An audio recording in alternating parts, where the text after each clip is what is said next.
ಎಲ್ಲರಿಗೂ ನಮಸ್ಕಾರ. ಹಾಸನದಲ್ಲಿ ಅಕ್ಟೋಬರ್ 20ರಂದು ಹಾಸನ ಜಿಲ್ಲೆಯ ಅಭಿವೃದ್ಧಿಗೆ ಸಂಬಂಧಪಟ್ಟ ಹಾಗೆ ಒಂದು ವಿಶೇಷವಾದಂಥ ವಿಚಾರ ಸಂಕಿರಣವನ್ನು ಶ್ರಮ ಸಂಘಟನೆಯ ಎಲ್ಲ ಸಂಗಾತಿಗಳು ಮತ್ತು ಪ್ರಗತಿಪರ ಸಂಘಟನೆಗಳೆಲ್ಲರ ಒಳಗೊಂಡು ಏರ್ಪಡಿಸಲಾಗ್ತಾ ಇದೆ. ಹಾಸನ ಜಿಲ್ಲೆ ಕೃಷಿ, ಪರಿಸರ, ಅದನ್ನು ಆಧರಿಸಿದಂತಹ ಅಭಿವೃದ್ಧಿ, ಈ ಹಿನ್ನೆಲೆಯಲ್ಲಿ ಚರ್ಚೆಗಳಾಗಬೇಕು ಅನ್ನುವಂಥದ್ದು ಅವತ್ತಿನ ಮುಖ್ಯವಾದಂಥ ಉದ್ದೇಶ. ನಿಮಗೆಲ್ಲರಿಗೂ ಗೊತ್ತಿರೋ ಹಾಗೆ ಇವತ್ತು ಯಾವ ಪ್ರಮಾಣದಲ್ಲಿ ನಿರುದ್ಯೋಗ ಸಮಸ್ಯೆ ಇದೆ ಅನ್ನುವಂಥದ್ದು. ಈ ಹಿನ್ನೆಲೆಯಲ್ಲಿ ಇವತ್ತು ಕೃಷಿ ಆಧಾರಿತವಾದಂತಹ ಉದ್ಯೋಗವನ್ನು ಸೃಷ್ಟಿ ಮಾಡುವಂಥದ್ದು ಇವತ್ತು ನಮ್ಮ ಮುಂದೆ ಇರುವಂತಹ ಬಹುದೊಡ್ಡ ಸವಾಲು, ಆದ್ಯತೆ ಕೂಡ. ಅದರಲ್ಲೂ ಮಹಿಳೆಯರಿಗೆ ಇವತ್ತು ನಿರುದ್ಯೋಗ ಸಮಸ್ಯೆ ತುಂಬ ದೊಡ್ಡ ಪ್ರಮಾಣದಲ್ಲಿ ಇವತ್ತು ಕಾಡ್ತಾ ಇರುವಂಥದ್ದು.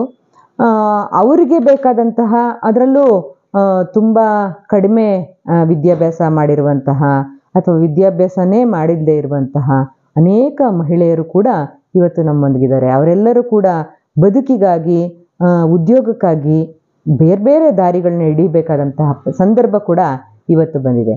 ಹಾಗಾಗಿ ನಾವು ಇವತ್ತು ಹಾಸನವನ್ನು ಕೇಂದ್ರೀಕರಿಸಿ ಕೈಗಾರಿಕೆಗಳನ್ನು ಅಭಿವೃದ್ಧಿಪಡಿಸೋದ್ರ ಕಡೆಗೆ ಹೆಚ್ಚು ಗಮನವನ್ನು ಕೊಡದೆ, ಅಥವಾ ದೊಡ್ಡ ಮಟ್ಟದ ಕೈಗಾರಿಕೆಯನ್ನು, ಒಂದೇ ಒಂದು ಕೈಗಾರಿಕೆಯನ್ನು ಮಾಡೋದು ಅಂತ ಯೋಚನೆ ಮಾಡದೇನೆ ವಿಕೇಂದ್ರೀಕೃತವಾಗಿ ಪ್ರತಿ ಹೋಬಳಿ ಮಟ್ಟದಲ್ಲೂ ಕೂಡ ಆಯಾ ಪ್ರದೇಶದ ಕೃಷಿ ಉತ್ಪನ್ನಗಳನ್ನು ಆಧರಿಸಿ ಅಲ್ಲಿ ಗೃಹ ಕೈಗಾರಿಕೆಗಳನ್ನು ಅಥವಾ ನಾವು ಸಣ್ಣ ಸಣ್ಣ ಕೈಗಾರಿಕೆಗಳನ್ನು ಸ್ಥಾಪನೆ ಮಾಡುವಂಥದ್ದು ತುಂಬ ಆದ್ಯತೆಯ ವಿಷಯ ಆಗಬೇಕಾಗಿದೆ ಇವತ್ತು.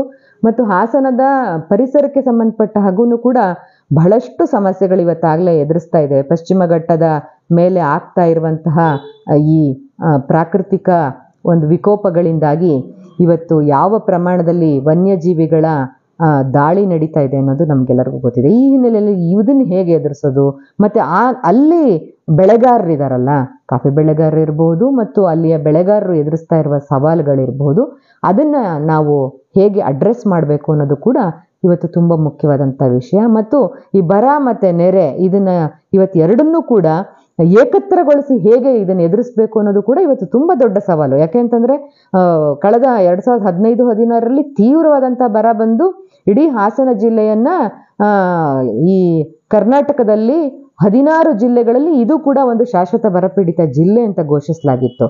ಒಂದು ರೀತಿಯಲ್ಲಿ ಬರ, ಇವತ್ತು ಮಳೆ, ಚಳಿ ಅಥವಾ ಬೇಸಿಗೆ, ಇದು ಯಾವುದಕ್ಕೂ ಕೂಡ ಇವತ್ತಿಂಥದ್ದೇ ಆಗುತ್ತೆ, ಇದು ಇಂಥದ್ದೇ ಕಾಲ ಅಂತಲೇ ಕೂಡ ಹೇಳೋಕ್ಕಾಗದೇ ಇರುವಂಥ ಹವಾಮಾನ ವೈಪರೀತ್ಯದ ಸ್ಥಿತಿ ಇವತ್ತು ಬಂದು ಮುಟ್ಟಿರುವಂಥ ಹಂತದಲ್ಲಿ ಯಾವ ರೀತಿಯಾದಂಥ ಬೆಳೆಯನ್ನು ಬೆಳಿಬೇಕು, ಈ ಬೆಳೆ ಸಮಸ್ಯೆಗಳನ್ನು ಯಾವ ರೀತಿ ಎದುರಿಸ್ಬೇಕು, ಹೀಗೆ ಅನೇಕ ಸವಾಲುಗಳು ಇವತ್ತು ನಮ್ಮ ಮುಂದಿದೆ ಇದೆ.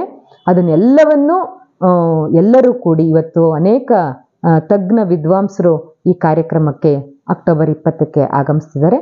ಎಲ್ಲರೂ ಈ ಕಾರ್ಯಕ್ರಮಕ್ಕೆ ಆಗಮಿಸಿ ಇನ್ನೂ ಹೆಚ್ಚಿನ ಮಾಹಿತಿಯನ್ನು ತಿಳಿದುಕೊಳ್ಳೋಣ ಮತ್ತು ಚರ್ಚೆಗಳಲ್ಲಿ ಭಾಗವಹಿಸೋಣ. ಎಲ್ಲರೂ ಬರಬೇಕು ಅಂತ ಈ ಮೂಲಕ ಕೇಳ್ಕೊತಿದ್ದೀವಿ. ನಮಸ್ಕಾರ.